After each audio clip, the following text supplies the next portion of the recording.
Hello there, Tom from Family Bicycle, and today we're going to be handing over this Islabikes Beinn 24 to its new owner. I just thought I'd do a little bit of a video. We've talked a lot about how we came to get this bike and the story behind it, and thank you to everyone on Twitter who contributed. But I thought I'd just do a little tour to take you around the bike and show you some of the things that we've done to it, which other parents might be interested in if they're looking at trying to buy an Islabike or something similar on a budget. Now, an Islabikes Beinn 24 like this, if you buy a new one, you're looking at £500 now. So bearing in mind that for many parents, that's just not a feasible proposition.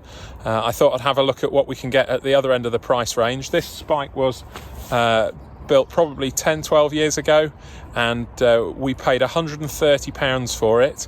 The lady who sold it to us gave us a discount when she heard what we were going to do with it, so effectively she became a donor to the project as well. But at market value, £130 was the bike's money. We spent some time, some work, some effort, a bit of cleaning and some money on the bike, and I thought I'd just do a little video to talk you through some of the things we've done that you might like to consider if you're looking at buying a second-hand Islabike or something similar. So I'm going to start at the bottom of the bike and work my way upwards, I think. First of all, the whole bike got stripped down and cleaned. There's a bit of damage to the paintwork in certain places that there's not much we can do about, but in all honesty, a child's bike like this is going to get some knocks, and some scuffs and some scratches are a sign that the bike has been loved, that it's been ridden, that it's been used for its intended purpose, and hopefully given a child lots of joy in the process. So you're going to expect with a second-hand bike to buy some scuffs. You're also going to buy loads of dirt with it and stripping the bike right down, getting into some of these crevices around the back of the frame, getting inside the forks. Just have a look there. Just stripping everything off the bike. If it's got a nut and a bolt on it, undo it, take it apart. We've taken everything off this. The only thing I didn't strip out was the bottom bracket, because in the current COVID world, cartridge bottom brackets are in short supply. We had a decent starting point with the drivetrain on this bike because the chain had been replaced not long before we bought it, I reckon. But the main thing with drivetrains is just to give them a really good clean. The cassette has had some hot water and some degreaser. It's come up really nicely. The derailleur I've had apart. You can take the jockey wheels out very easily, just undo that screw, and that all comes apart. You can clean it, put it back together. As you'll see, we've gone for new cables and snazzy new coloured cable ends in order to match everything else. The cable outers and the inners have been changed, and that's a really important one for just making a bike feel nice in your hands. Change those cable outers and inners. Then just a little aesthetic thing. I didn't do anything with the bottom bracket because it really wasn't too bad, but I just like to change these crank securing bolts, which had a hex head and a horrible plastic cover that really looked the bike's age before, and I just think these older bikes look that little bit nicer for changing those for the sake of about £4. Pedals, there were very similar Wellgo pedals fitted to these bikes from new, and that's an Amazon purchase, I think, to replace those with something very, very similar. The bearings in the pedals tend to go and they'll be very, very loose, so I've gone for new pedals there. Moving to the brakes, front and rear brake pads were in reasonable condition, so they've come off and they've been cleaned. I've taken the brake arms off the posts on the frame, and that's all been cleaned and re-greased as well. New cables, new noodles. That's this bit here for the uninitiated. That's your noodle, and the rubbers have all been replaced, so everything that connects the brake and gear systems together has been replaced, and that really does help the feel of the bike. At the back, we've fitted a rear rack, and those of you who've been following on Twitter will know that we're on the lookout at the moment for mudguards for the bikes.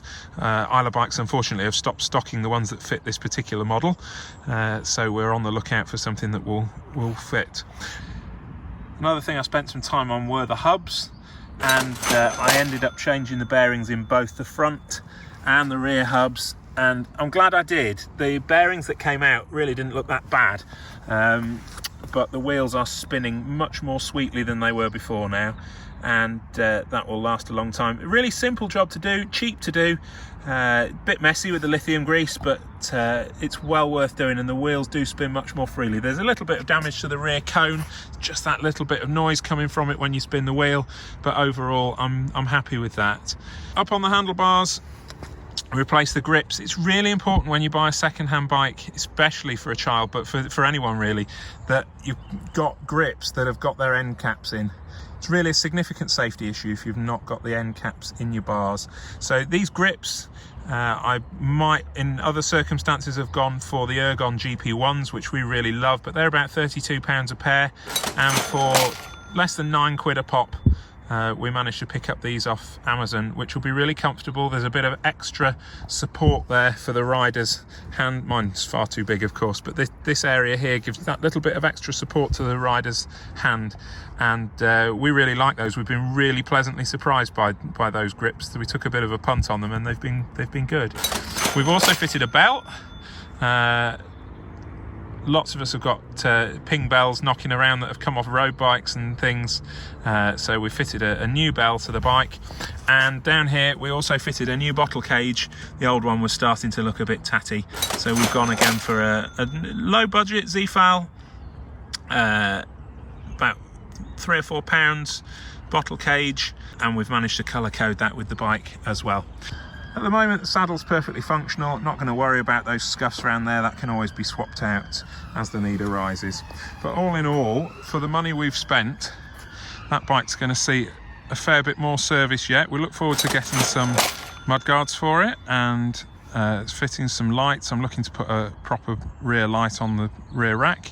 It's about time this bike went out and did some more miles. Well, there you go. I'm sure you'll agree that the bike's looking smart now. There's a few little things that we're going to do to it over time. We're going to be looking after these bikes for their new owners for a little while to come yet, I think.